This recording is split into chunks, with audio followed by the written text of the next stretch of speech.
좋아요, 구독.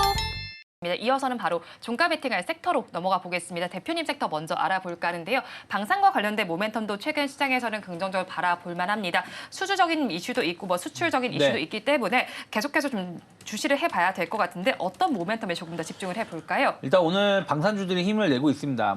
상승폭은 조금 줄어들긴 했지만 하나 에어로스페이스 신고가 다시 한번 갱신을 좀 해줬고요.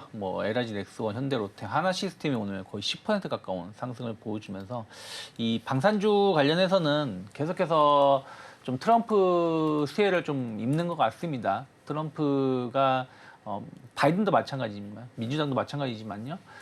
전쟁 관련해가지고 이 비용을 유럽이 됐든 아시아 쪽이면 일본, 한국, 대만 대표적으로 호구 3개국 아니겠습니까? 그래서 이쪽에 대한 어떤 방위비 지출을 더 부담을 하려고 하다 보니까 그런 것들이 방산주들한테는 수혜가 될 수 있다 생각 좀 하고 있죠. 어쨌든 미국 자체 무기가 아니라 그 외적인 국가에서의 무기 수요가 늘어날 수 있다는 부분들.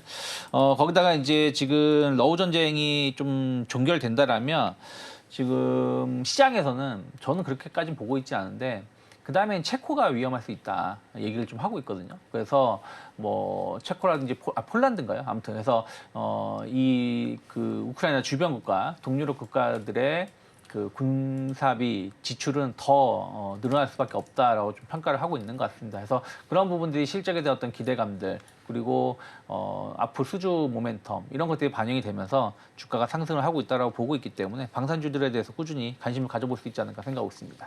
네, 종목으로는 현대로템을 가지고 오셨습니다. 근데 사실 이 회사 방산만 하는 회사는 아닌 거잖아요. 그렇죠. 그래서 현대로템을 가져오게 된 이유는 일단은 방산 관련해 가지고 계속해서 K전차 상당히 안전적인 수주 가져갈 수 있다 생각 좀 하고 있습니다. 그래서 세계적인 수준의 K전차가 연내에 폴란드 쪽으로 해서 한 180대 정도 추가 수주 가능성이 좀 높다 생각 좀 하고 있고요. 특히 이제 전차 같은 경우는 독일 같은 경우가 상당히 성능이 좋다라고 평가를 받고 있는데 독일은 지금 주문하면 3년 걸린다고 합니다. 전차를 받는데. 근데 우리나라 같은 경우는 현대로템 측에서는 맘만 먹으면 다음 달에도 줄 수 있다 하거든요. 그래서 그런 부분들이 빠르게 공급을 할 수 있다는 자체가 상당히 매력적이다 생각을 좀 하고 있고요. 또 하나는 현대로템 하면은 전차도 있지만 여러분들 다들 지하철 타실 때 마크 보시면 현대로템 마크 많이 보실 수 있으실 거예요. 전동화 지하철 이 사업도 잘 되고 있죠. 최근에 보면은 우즈베키스탄 철도청하고 계약을 맺었는데 지금 이슈가 되고 있는 게 우크라이나 재건 아니겠습니까? 저는 우크라이나 재건 관련해서 우리나라 기업이 얼마나 수혜를 입을 수 있을지는 좀 고민을 해야 된다고 생각하고 있는데 저는 우크라이나 재건이 잘 된다라면 철도라든지 전력, 통신 이런 기본적인 인프라는 또 우리나라가 또 세계 선도를 하고 있기 때문에 이런 쪽은 충분히 수혜를 입을 수 있다 생각 좀 하고 있습니다. 그래서 그런 부분들 좀 재건 사업 관련해서 수혜 입을 수 있다 생각하고 있고 또 하나의 사업은 현대로템 여러 가지 사업을 하고 있는데요.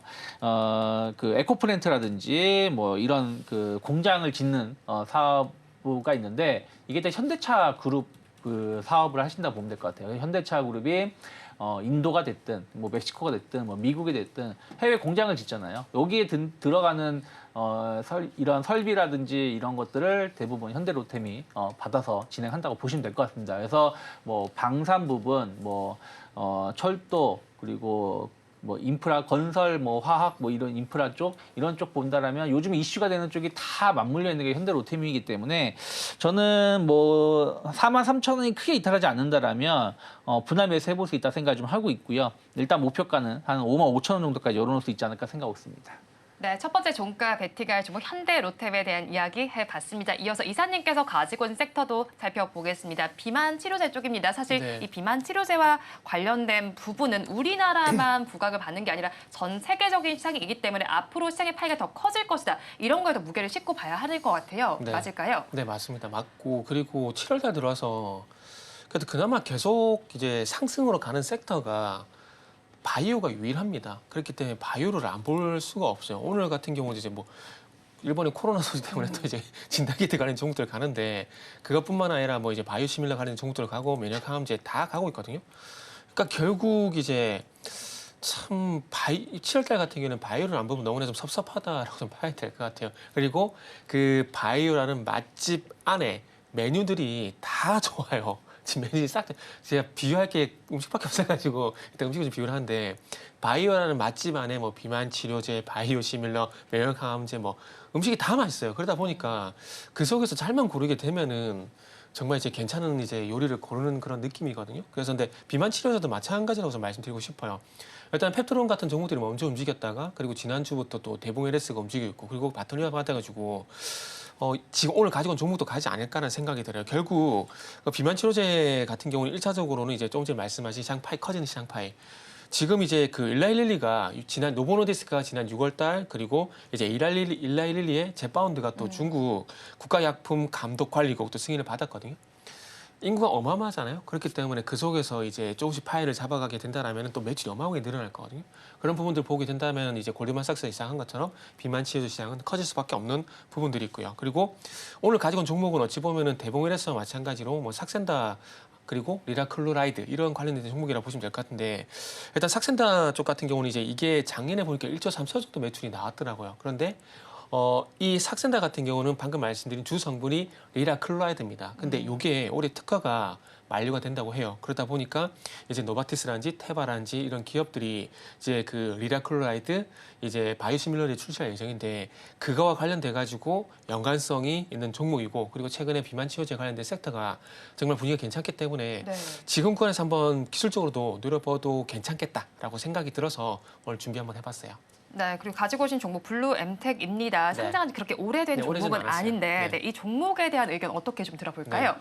이게 저는 개인적으로 이게 단순 테마구나라고 생각을 하고 종목을 봤었는데 생각보다 연관성은 좀 많더라고요. 이게 이제 회사 소개를 좀 해보자면은 국내 1위의 의약품 이커머스 운영사라고 운영하는 이커머스 운영하는 그러니까 의약품 이커머스 운영 사업을 하고 있다라고 보시면 될 것 같아요. 그래가지고 병원이나 의원 대상으로 하고 있는 의약품 유통 플랫폼 블루팜 코리아 그리고 약국 대상으로 쿨팜이라는 또 플랫폼 운영을 하고 있더라고요. 그러니까 국내 어떤 주요 기업들과 손잡고 이 약품을 또 이제 중간 그 이커머스 그러니까